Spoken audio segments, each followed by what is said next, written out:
जीवन में हमें अक्सर अपनी गलतियों और बीते हुए कार्यों का पछतावा होता है। हम खुद को सोचते हैं कि क्या होता अगर हमने वह कार्य नहीं किया होता या उस गलती को सुधार दिया होता। लेकिन क्या आपने कभी यह सोचा है कि बीता हुआ कल वापस लौट कर नहीं आता है? यहां हम एक छोटी लेकिन गहराई से सोचने वाली महात्मा बुद्ध की इस कहानी के माध्यम से देखेंगे कि हमें अपनी भूलों को भूलकर आगे बढ़ना चाहिए। महात्मा बुद्ध एक गांव में प्रवचन सुना रहे थे। उन्होंने पास हुए लोगों के समीप अपनी मधुर वाणी से सभी को संबोधित करते हुए बताया कि हर किसी मनुष्य को धरती मां की तरह सहनशील तथा क्षमाशील होना चाहिए। क्रोध मानव का ऐसा शत्रु है जो दूसरों को तो हानि पहुंचाएगा, साथ में खुद भी उससे नहीं बच पाएगा। इसलिए क्रोध, ईर्ष्या मानव की सबसे बड़े शत्रु है। सभा में सभी लोग शांति से उनकी बात को ध्यानपूर्वक सुन रहे थे। तभी वहां उस सभा में एक अति क्रोधी व्यक्ति भी उपस्थित था। वह पहले तो उनकी बात सुनता रहा, फिर वह अचानक महात्मा जी से क्रोधित होकर बोला। बोलते समय उसका आंखें खून के समान लाल हो रही थीं। उसने बोला कि तुम ढोंगी हो, यहां बैठकर लोगों को बेवकूफ बना रहे हो। ये जो भी तुम कुछ कह रहे हो ना, इसको सचमुच करना बहुत मुश्किल है, समझे? तुम्हारी इन बातों का कोई मतलब नहीं है। ये सब बातें कोई मायने नहीं रखती।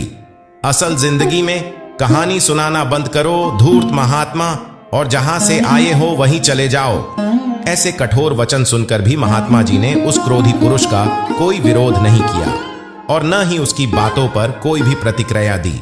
वह शांत रहे और अपना काम करते रहे, जिससे वह पुरुष और भी क्रोधित हो गया। उसकी समझ नहीं आया वह क्या करे। तब उस पुरुष ने महात्मा जी के मुंह पर थूक कर चला गया। अगले दिन जब उस व्यक्ति का क्रोध शांत हुआ और उसे अपनी गलती का पछतावा हुआ, तब वह आत्मग्लानि में जलने लगा और फिर उसने सोचा कि उस महात्मा से मुझे माफी मांगनी चाहिए। वह महात्मा जी की खोज में उसी स्थान पर गया जहां महात्मा जी कल प्रवचन दे रहे थे। लेकिन महात्मा जी वहां कहां मिलने वाले थे? वह तो अपने शिष्यों के साथ अन्य किसी गांव की यात्रा पर निकल पड़े।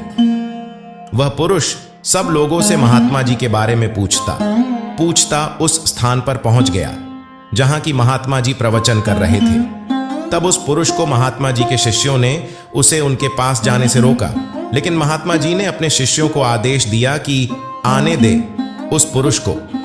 तब वह पुरुष महात्मा जी के चरणों पर गिर गया। उनसे बोला, मुझे क्षमा कीजिए महाराज। उसने महात्मा जी से पूछा, क्या आप भूल गए हो कि मैं वही जिसने कल आपका इतना अपमान किया था? मैं अपने दुष्ट कृत्य की आपसे माफी मांगता हूं। तब महात्मा जी ने बड्ढे शालीनता से उस पुरुष से बोले कि कौन सी बात? तब उस पुरुष ने बड्ढी हैरानी से महात्मा जी की ओर देखा।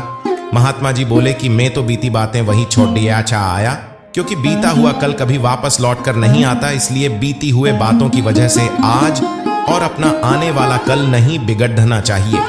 जो हो गया सो हो गया। तुम्हें अपनी भूल का एहसास हुआ, यही सबसे बड़ी बात है। तुम अपनी गलती को मान लिए, सो तुम अब निर्मल हो गए हो। इसलिए कोई भी ग्लानि अपने मन में नहीं रखो। अपने आने वाले कल के बारे में विचार करो और उसे सुधारने का प्रयास करो। महात्मा जी की बात सुनकर उस पुरुष के मन का भार हल्का हो गया और उसने महात्मा जी के चरणों को पकड़ कर कहा, आज से मैं अपने क्रोध का त्याग करता हूं और धैर्यवान और क्षमाशील होने का प्राण आज से लेता हूं। तो दोस्तों, हमें इस कहानी से यह प्रेरणा मिलती है कि यदि अपने बीते हुए कल की गलती को लेकर हमें वर्तमान में उसका पछतावा न कर, उस गलती को हमें अपने भविष्य में कभी नहीं करना चाहिए। क्योंकि दोस्तों, बीता हुआ कल कभी लौट कर वापस नहीं आता। तो अगर आपको महात्मा गौतम बुद्ध की इस कहानी से कुछ सीखने को मिला हो तो अपने दोस्तों के साथ इसे जरूर शेयर करें।